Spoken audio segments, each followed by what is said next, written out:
ब्रह्मा गुरुर्विष्णु गुरुर्देवो महेश्वर गुरुर्साक्षात् परब्रह्म तस्मै श्री गुरवे नमः।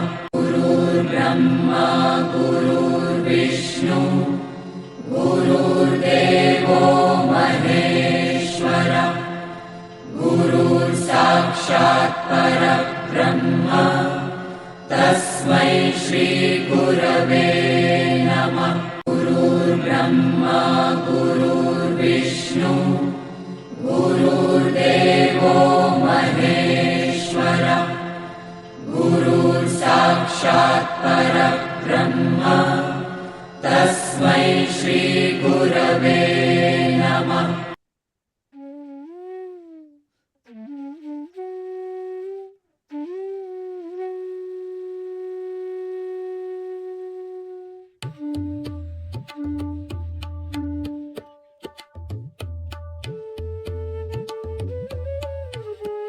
भगवद्गीता ज्ञानेश्वरीच्या आधारे सुरू असलेल्या ह्या प्रवचन मालिकेचे शीर्षक अध्यात्म यात्रा असे आहे।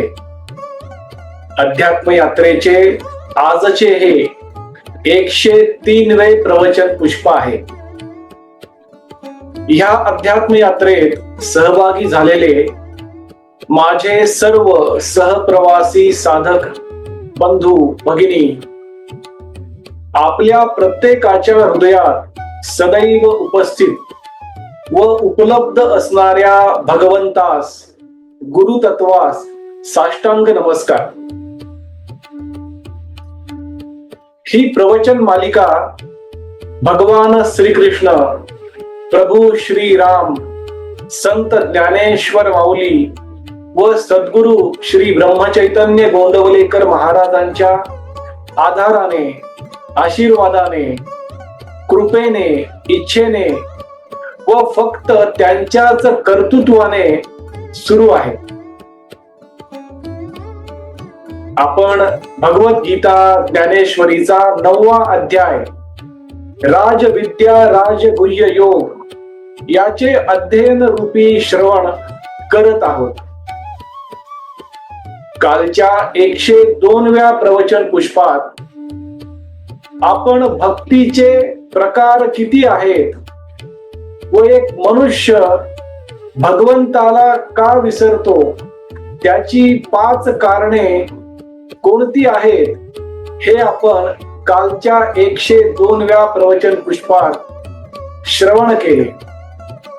आजच्या 103व्या प्रवचन पुष्पात आपण मनुष्याला भक्तीचे फळ कोणते मिळते याचे अध्ययन रूपी श्रवण करणार आहोत। दररोज प्रमाणे आजच्या प्रवचन पुष्पाच्या शेवटी भगवान श्रीकृष्ण व संत ज्ञानेश्वर माऊली आजच्या अर्जुनाला, आजच्या सामान्य माणसाला कोणता संदेश, उपदेश देणार आहे हे देखील ह्या प्रवचन पुष्पाच्या शेवटी समजून घेणार आहोत। कुरुक्षेत्राच्या पवित्र आणि अमर युद्ध भूमीवर गुरु श्रीकृष्ण व शिष्य अर्जुनाचा, भगवान श्रीकृष्ण व भक्त अर्जुनाचा, एकमेकांसाठी सर्वस्व असणारे श्रीकृष्ण व अर्जुनाचा सुख संवाद, मधुर संवाद, अमर संवाद, पवित्र संवाद सुरू आहे।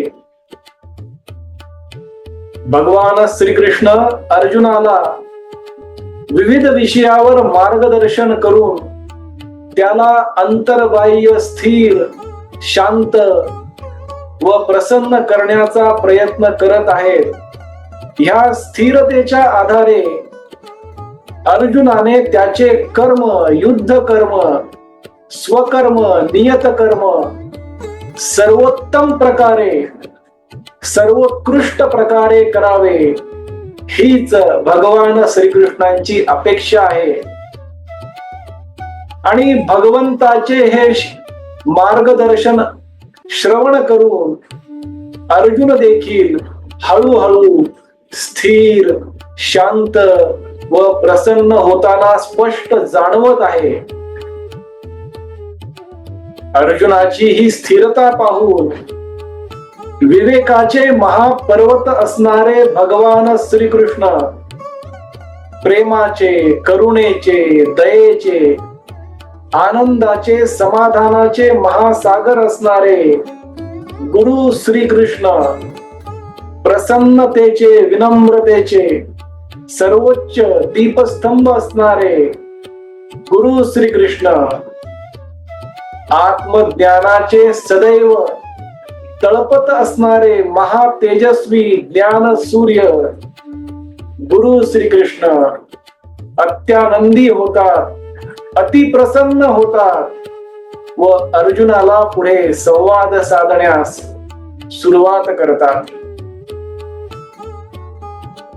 भगवान श्रीकृष्ण अर्जुनाला म्हणतात, अर्जुना, मी तुला आता थोड्या वेळापूर्वी भक्तीचे 4 प्रकार कोणते व कोणत्या परिस्थितीमध्ये मनुष्य मला विसरतो याचे श्रवण घडवले.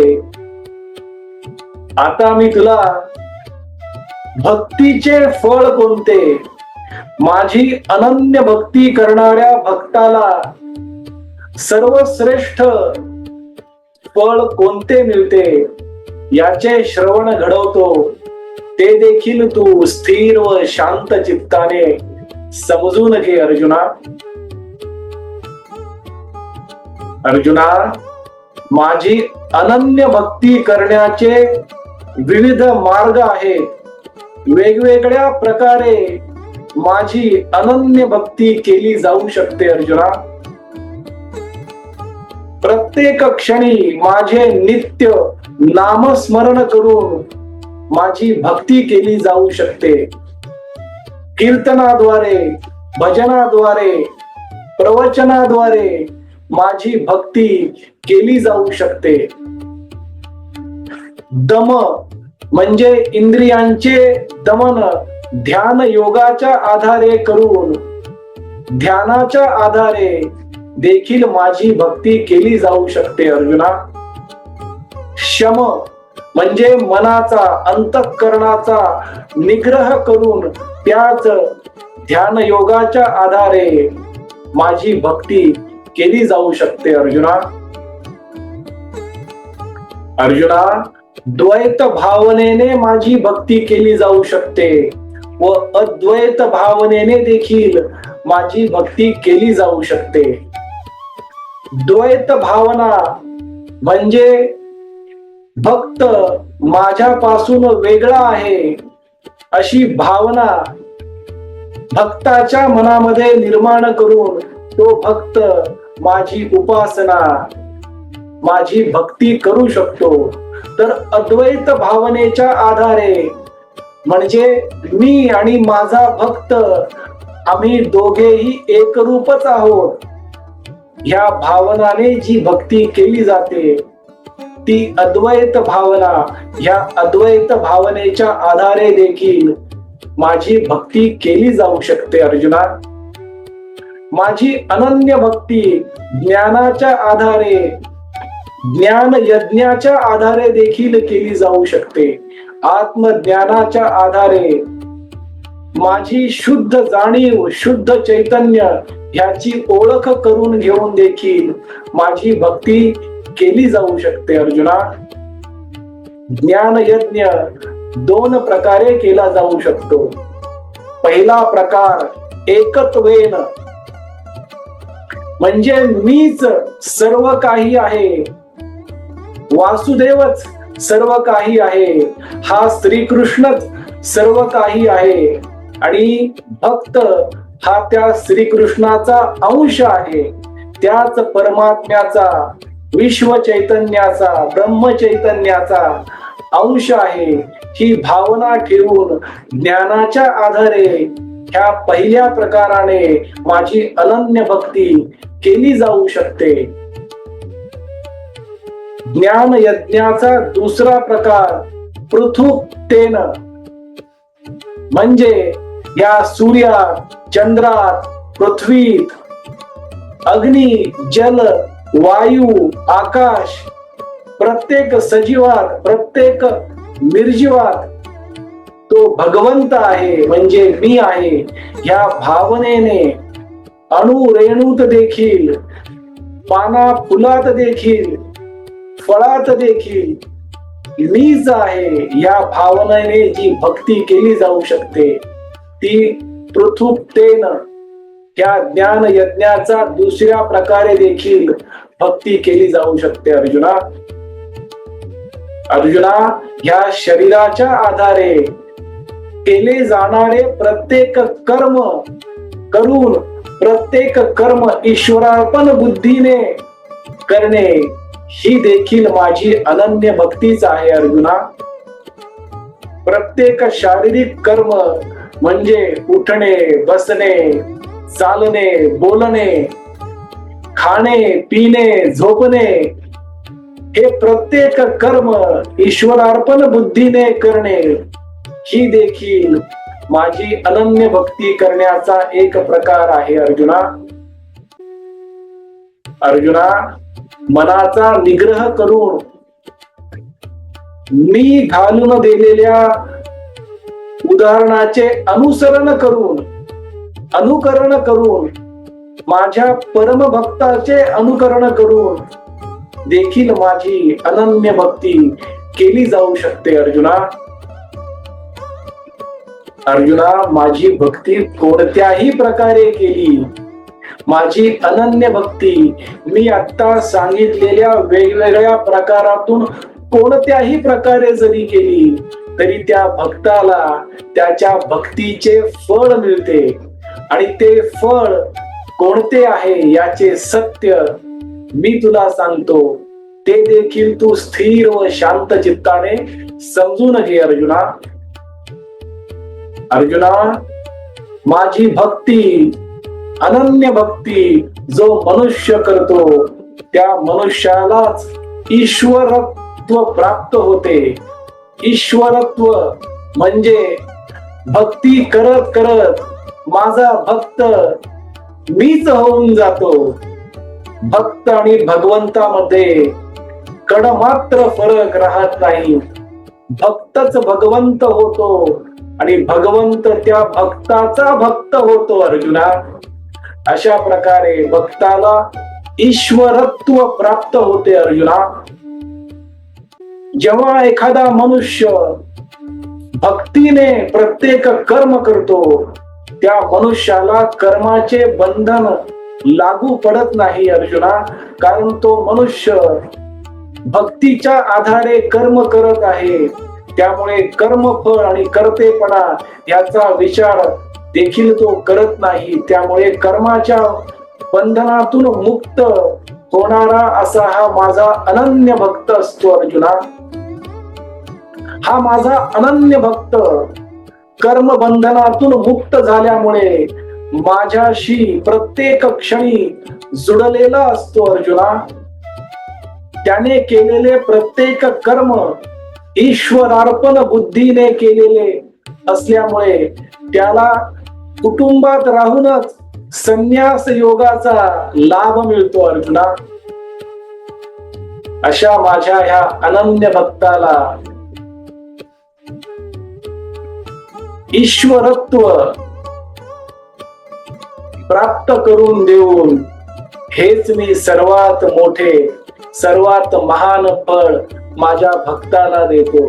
मी माझा भक्ताच्या हृदयात राहतो आणि माझ्या हृदयात माझा भक्त प्रत्येक क्षणी राहतो.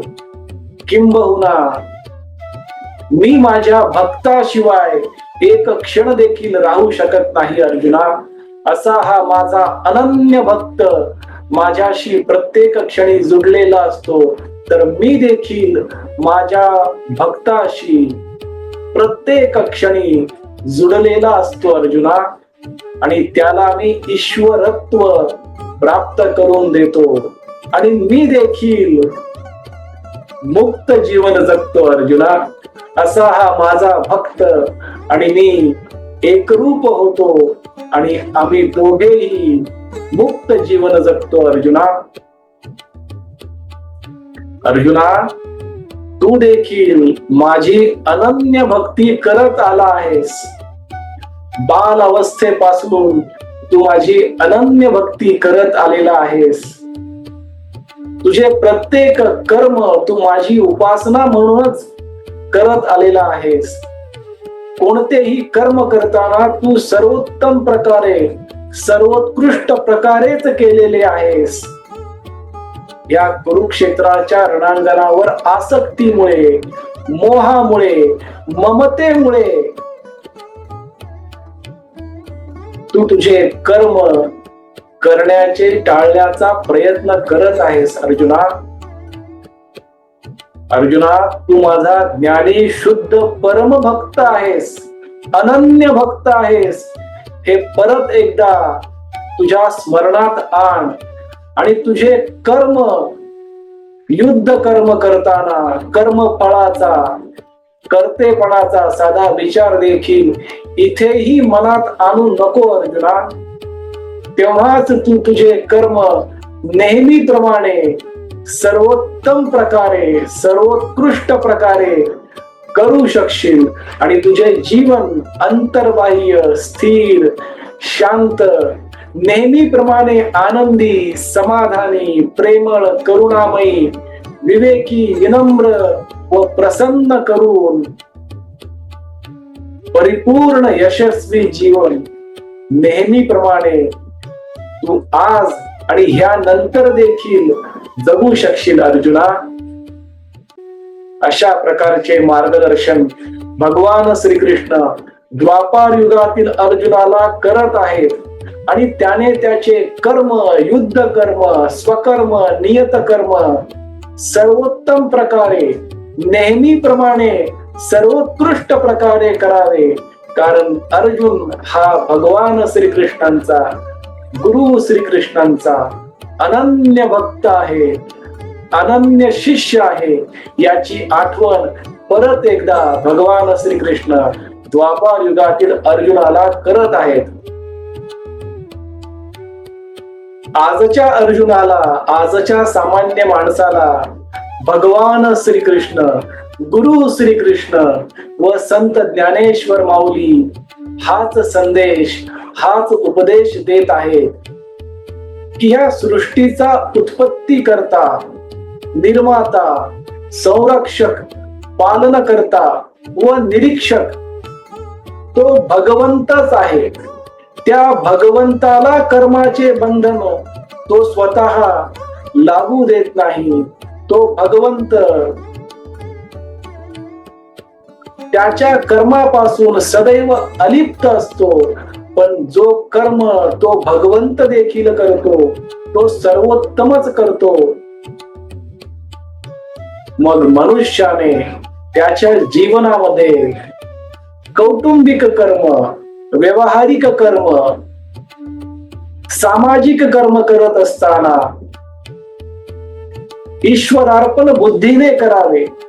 अगदी कौटुंबिक कर्म करत असताना देखील मनुष्याने जर त्याचे कर्म ईश्वरार्पण बुद्धीने केले, मला कर्म करण्याचे भाग्य, सौभाग्य त्या भगवंताने, त्या निर्मात्याने दिले आहे, या भावनेने जर कर्म केले तर तो मनुष्य मोहामध्ये, आसक्तीमध्ये, अपेक्षामध्ये, इच्छामध्ये आणि ममतेमध्ये गुरफटून जाणार नाही. तो त्याचे कर्म सर्वोत्तम प्रकारे, सर्वोत्कृष्ट प्रकारे करेल आणि तेव्हाच तो मनुष्य, आजचा अर्जुन, आजचा सामान्य माणूस, त्याचे जीवन अंतर्बाह्य, स्थिर, शांत, आनंदी, समाधानी, प्रेमळ, करुणामयी, विवेकी, विनम्र करून परिपूर्ण यशस्वी जीवन जगू शकेल आणि स्वतःच्या केलेल्या सर्वोत्तम कर्मापासून अलिप्त, व निर्लिप्त त्या भगवंतासारखाच तो अनन्य भक्त देखील राहू शकेल. हाच संदेश, हाच उपदेश भगवान श्रीकृष्ण, गुरु श्रीकृष्ण व संत ज्ञानेश्वर माऊली आजच्या अर्जुनाला, आजच्या सामान्य माणसाला करत आहेत. आपण भगवद्गीता ज्ञानेश्वरीचा 9वा अध्याय राजविद्या राजगुह्य योग याचे अध्ययन रूपी श्रवण करत आहोत. उद्या ह्या अध्यायाचा 9व्या अध्यायाचा शेवटचे प्रवचन पुष्प असणार आहे.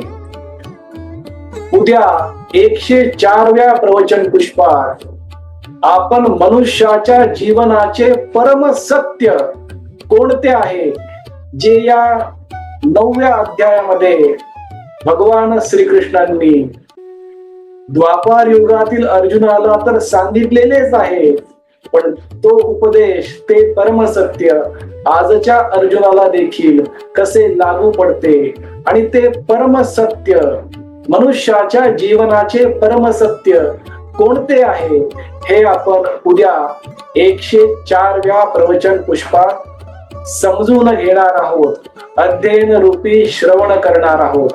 उद्याचे 104वे प्रवचन पुष्प हे ह्या 9व्या अध्यायाचे राजविद्या राजगुह्य योग या अध्यायाचे शेवटचे प्रवचन पुष्प असणार आहे. 105व्या प्रवचन पुष्पापासून आपण भगवद्गीता ज्ञानेश्वरीचा 10वा अध्याय याचे अध्ययन रूपी श्रवण सुरू करणार आहोत. आपण आज परत एकदा सर्वांनी वाणी सेवा करण्याची संधी व सौभाग्य दिले, त्याबद्दल आपला आजन्म ऋणी व कृतज्ञ राहीन.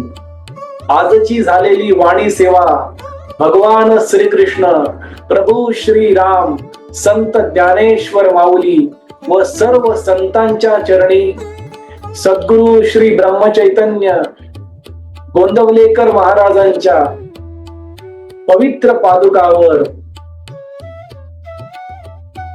व आई वडिलांच्या चरण कमलावर मनोभावे अर्पण करूयात.